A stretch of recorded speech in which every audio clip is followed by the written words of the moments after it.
A special thank you to each of our subscribers who make this channel possible. Here's today's story. In a significant move to bolster security in the nation's capital, Defense Secretary Pete Hegseth announced on Monday that National Guard troops will be deployed to Washington, D.C. this week and in the coming weeks. This deployment comes in response to rising crime rates and aims to support local and federal law enforcement agencies as they work to maintain order in the city. Speaking on Fox News, The Ingram Angle, Hegseth detailed the role of the National Guard, emphasizing that while they will have broad authority under Title 32, their involvement will not extend to direct law enforcement functions. Hegseth described the National Guard's role as a force multiplier, indicating that their presence will enhance the capabilities of local law enforcement rather than replace them. He compared this deployment to the National Guard's previous involvement in Los Angeles during protests against immigration raids, where they stood alongside federal agents to ensure safety and security.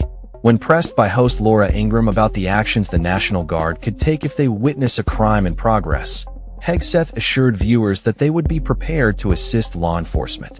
They can come alongside and assist law enforcement, he stated, highlighting the importance of their proactive stance in protecting citizens and themselves.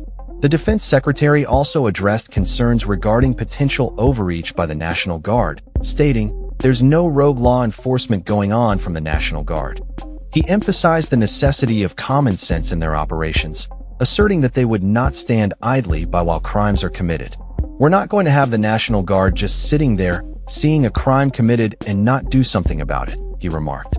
This announcement follows President Trump's activation of 4,000 National Guard troops and 700 Marine Service members earlier this year in California amid violent protests.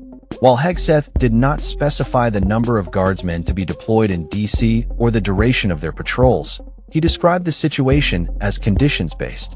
He reiterated that the deployment is designed to support law enforcement, allowing them to focus on their core responsibilities. President Trump has direct control over D.C.'s National Guard, a unique authority that sets it apart from other National Guard units across the country, which are typically under the jurisdiction of state governors.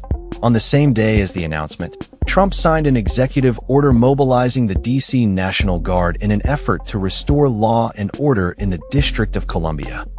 He expressed his vision for the capital, stating, "Washington, D.C. should be one of the safest, cleanest, and most beautiful cities anywhere in the world, and we're going to make it that." As the situation develops, the deployment of the National Guard is expected to draw mixed reactions from the public and political commentators alike. The effectiveness of this measure in curbing crime and ensuring safety in Washington, D.C. remains to be seen, but officials are optimistic about the potential impact of having additional resources at their disposal. The collaboration between military personnel and law enforcement could redefine how public safety is managed in the capital, setting a precedent for future responses to similar challenges. The coming weeks will be crucial in assessing the outcomes of this deployment and its implications for law enforcement practices in urban areas across the nation. That's all for this story. We upload videos every day covering many different subjects, so hit that subscribe button to stay informed. Thanks for watching.